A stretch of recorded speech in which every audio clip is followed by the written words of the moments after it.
Hello, I'm here with Barry Cynamon, who is a visiting scholar at the St. Louis Fed, and Professor Stephen Fazzari, who is a professor of economics at Washington University in St. Louis, and also an INET grantee. Gents, thanks very much for joining us today. Great to be here, having us. You have written a well-known study, or it's been getting a well-publicized study about income inequality. It's been getting a lot of press. Would you like to elaborate on the main findings? Well, our idea is to put together two big things going in the macroeconomy. One is rising income inequality, and the other is that we had this multi-decade period when household debt rose dramatically up until the eve of the Great Recession. And then the end of that time was the big drop in consumer spending, a historic drop in consumer spending, largely driven by that, or the breaking of that big upward trend in debt. That's one thing. And the inequality together, and these two things were happening at the same time. Our research is an attempt to see how they're linked up. And my sense is that a lot of the people that have studied this area suggest that they are linked, in fact, and then in fact the rise in private debt is a function of the fact that you had consumers struggling to sustain their lifestyles and therefore taking additional recourse to public debt, particularly in areas like rising healthcare costs, for example. Has that been confirmed by your findings? Well, one of the sort of most important pieces of evidence that we uncovered was actually disaggregating the national accounts and being able to look at both consumption and balance sheet statistics for two different groups of households, those at the top of the household income distribution and the remainder. And what we discovered is that the vast majority of the debt that was accumulated, in the sense that the financial fragility in the form of a debt-to-income ratio rising during this time period, was a phenomenon concentrated in the bottom 95% of the household income distribution. Mm-hmm. So as you suggested, perhaps, what we found was that the link does seem to be very clear between the taking on of debt and the income growth not materializing. Those were the households for whom the income growth didn't materialize. And it's an interesting time frame because, of course, in the 1990s, there was all this talk about budget surpluses that were being racked up, and the fact that in 15 years we weren't going to have a national debt, we were going to have right. no more bonds. And a number of us that looked at these national accounts, I know, Steve, you looked at that, our mutual friend and colleague Randy Ray has looked at this as well. There were suggestions that as these public surpluses were going, we were having experiencing an unprecedented amount of private debt growth. And yet, since the onset of the Great Financial Recession, since 2008, what's been talked about public profligacy, and there's been nothing about the underlying causes of the crisis, which was, of course, private debt, and this income inequality is an outgrowth of that, or a product of that.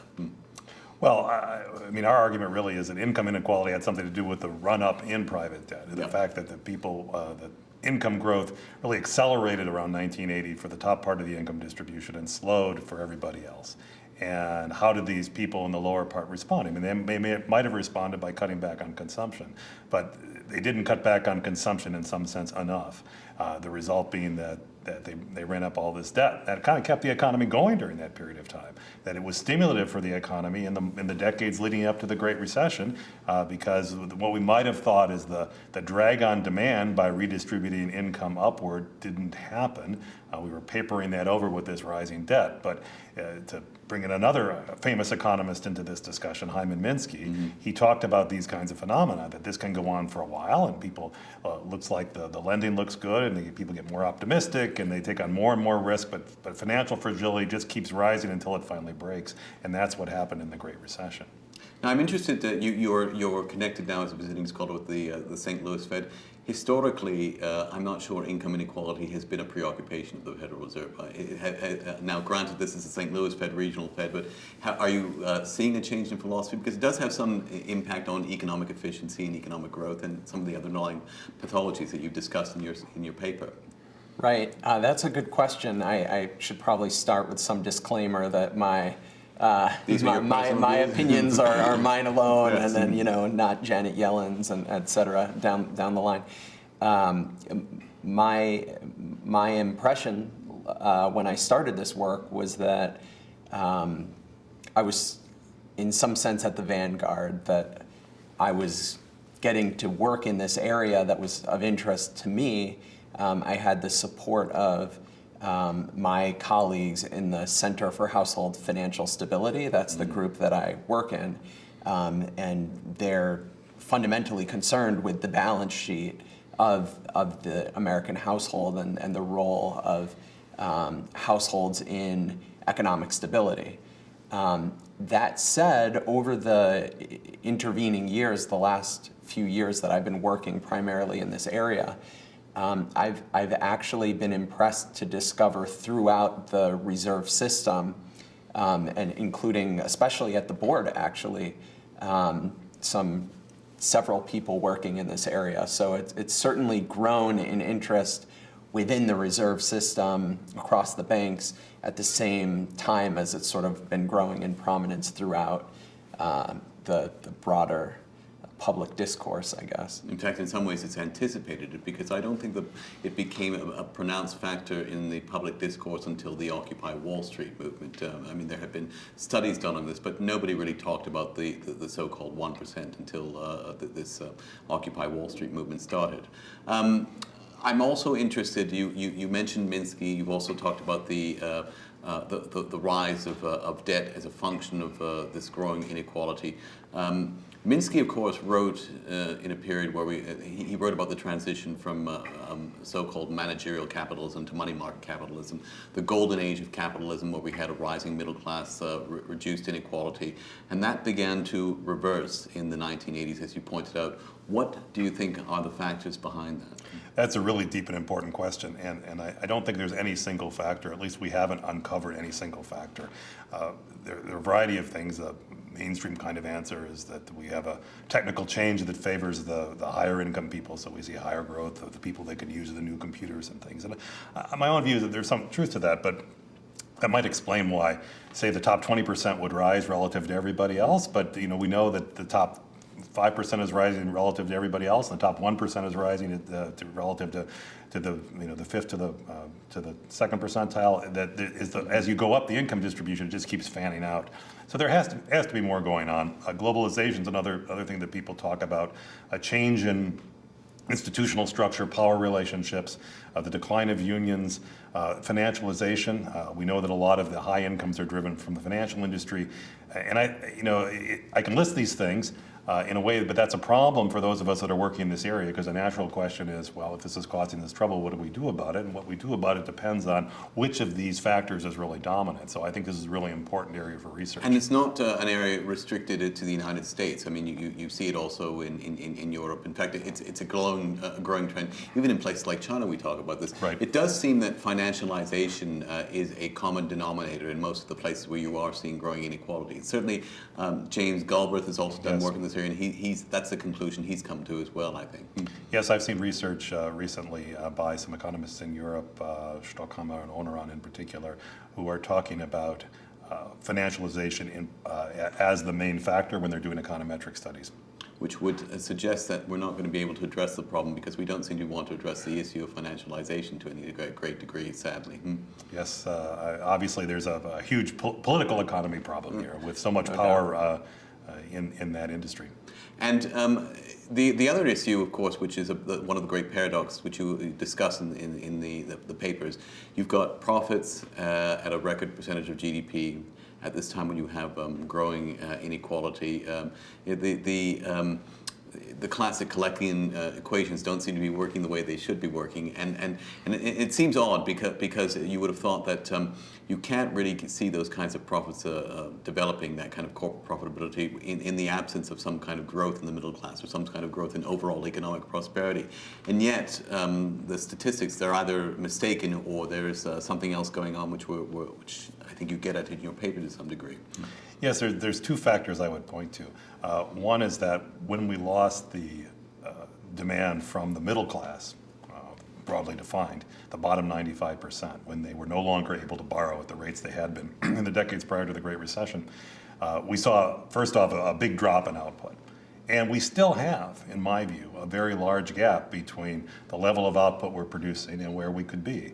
If you extend the trend in GDP from 1960 through 2008, all the way out to the current time, it's way above where we are right now, maybe as much as 10%. I mean, this is huge. This is $1.5 trillion or more. So I think we did, in fact, lose the demand from the middle class, but we're having some growth nonetheless. Now, where is that coming from? If you look at our data, you see that actually in the top 5%, there has been some recovery in consumption. Their incomes are continuing to grow and they're spending more. We're becoming, to a larger extent, an economy dominated by the spending of the well-to-do. And that is a product of what I mean. I've heard one theory, in fact, I think the Federal Reserve has suggested this, that the stock market has been a very, very important factor contributing to that consumption, because these are the people that have a large amount of their investments in the markets, which is why the stock market itself has become such a central preoccupation of the Federal Reserve. Certainly it seemed to be the case, at least as I recall, that the recovery in the stock market preceded the now starting recovery in the housing market. So I think part of the advantage, in a sense, of those whose balance sheets are dominated by equities, as opposed to, say, the middle class, where housing is going to be a much bigger portion of their assets, usually the biggest, is that, you know, the stock market started recovering from its financial crisis-related slump more quickly, and so people who are more heavily concentrated in equities would have seen or felt that recovery sooner. I think that was maybe related to the phenomenon that you're describing. I'm going to put you a little bit on the spot, and I realize you are a visiting scholar at the St. Louis Fed and therefore cannot speak for central bankers, but I'm wondering the degree to which you think that monetary policy is the right kind of answer for the pathologies you describe in the paper. It seems to me this is a fiscal dilemma, and that central bankers are in effect being asked to compensate for the rise of political dysfunction and the inability, it seems, to implement proactive fiscal policy in Washington. I'm wondering what your assessment of that is. Well, I love that question. It actually takes me back to one of the first macroeconomics classes I took, and I learned, you know, a very simple aggregate supply, aggregate demand, you know, simple Keynesian cross model, and I think you get most of the intuition that you need from that. So my answer would be that in the type of situation we're in, you can't rely on monetary policy to do the heavy lifting. I think what you have is a demand problem that's really, in my view, boiling down to an income problem. And until you repair the shortfall in income of the people whose spending is sort of not happening, you're going to continue to have a problem. One thing we've seen is that the share of total personal consumption expenditures accounted for by the top 5% of households has increased sharply. I think in the neighborhood of 10 percentage points over the last 10 years. So consumption is shifting, certainly, but that needs to be more widespread, and I think that's an income issue. And you are seeing that also in the bifurcation of in the sorts of profit performances of various companies. You know, the high-end stores are doing very, very well, and of course the Walmart's doing very well. Those caught in the middle not doing very well, which again would mirror the results of your study to a large extent. Yes, that's right. In fact, some of the publicity we got have been in newspaper articles about exactly that kind of phenomenon, the hollowing out of the middle part of the income distribution, middle part of the companies that serve the middle class. And ultimately, it seems to me that can't be sustained, because you can generate a certain amount of profits growth via cost savings, supply side measures, reducing wages, etc., maybe some improvements in inventory management. But ultimately, you do need some top line growth. And it seems to me that if you have a smaller and smaller base of consumers, that the model cannot sustain itself. I mean, it has done for the last several years, but I would think ultimately it contains the seeds of its own destruction. To some extent, I agree. I mean, you could have, in a sense, an economy driven by the consumption of the very top, with everybody else serving the very top. A plutocratic-driven economy.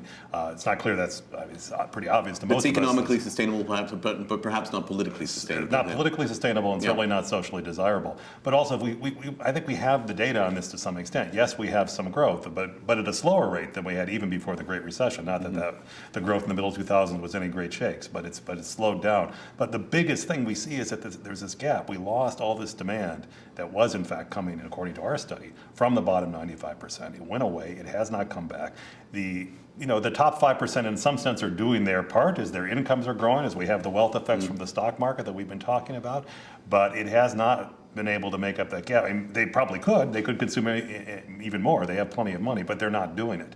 And we see this notion that, okay, we're growing with, say, 200,000 jobs a month, 150 to 200,000 jobs a month, which might be not so bad if we were already at full employment, but is not even making a dent in something like the employment population ratio. We just continue to muddle along. And how do you define full employment as real full employment, or do you use one of these NAIRU measures, which is? No, I think the NAIRU is a very well.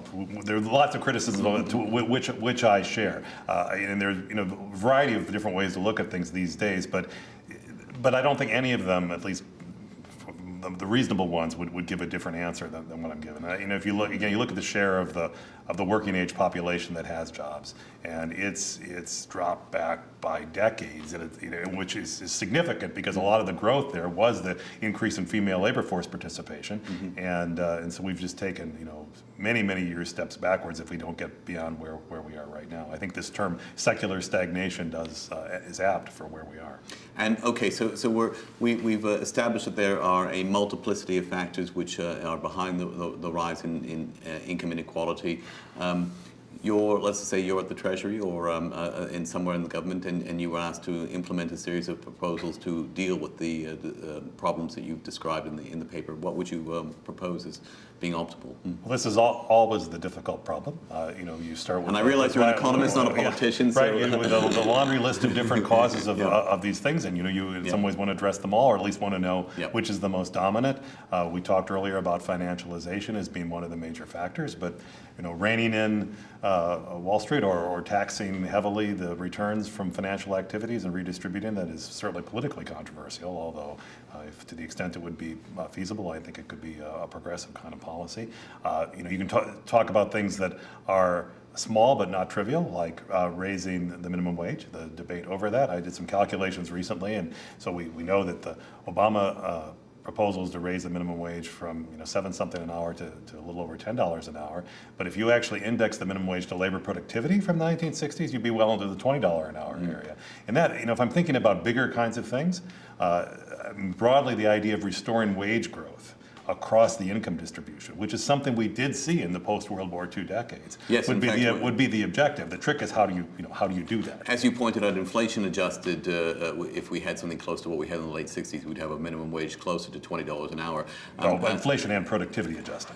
And at the same time, if you look at the unemployment rate in the late 60s, we were looking at something closer to 4%, 3.5–4%. So something a lot closer to full employment, which does seem to call into question the whole notion that you raise that minimum wage and you're just going to create all sorts of problems of rising unemployment and destroying the incentives for businesses to hire.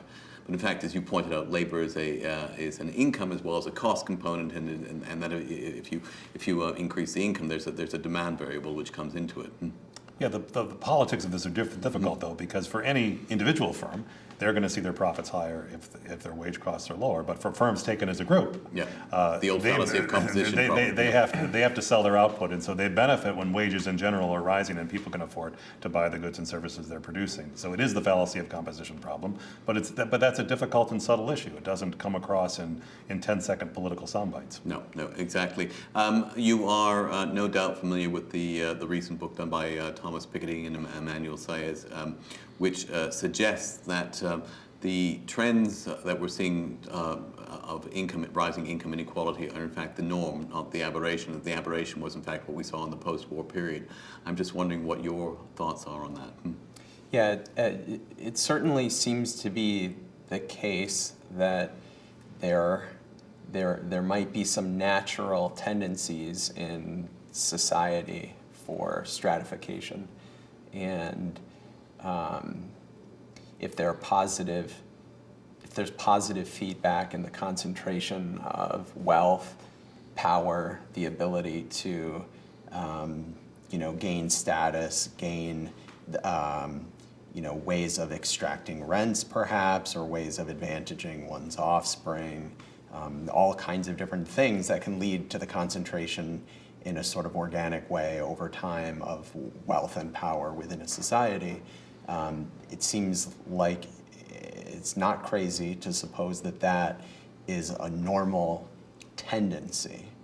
Now the question then becomes, what are the institutions that are in place that react to that tendency? Do we exert a sort of negative feedback to counteract that tendency, or do we allow it to operate in some sense? And so I think the difference in different historical epochs is the extent to which historical events or societal choices sort of undermined that tendency or contributed to it. Yes, because I guess the counter-argument to the Piketty point of view is the fact that prior to the Great Depression, we didn't really have anything in the way of an extensive social welfare safety net. We didn't have these automatic stabilizers, and that's what perhaps arrested that trend that you described. And now we're in a position where we are starting to mount political attacks on those very entitlement programs, which would allow those natural tendencies to reassert themselves. That would be a useful way of looking at it. Another link to Piketty's work that comes from our research is that a big part of his analysis is the fall in the growth rate of the aggregate economy. So one of the reasons he identifies for why the wealth to income ratio is going to necessarily rise is because he sees the economy as growing more slowly. Our argument in some ways is the other way around, which is because of the rising inequality, the economy is growing more slowly, at least now.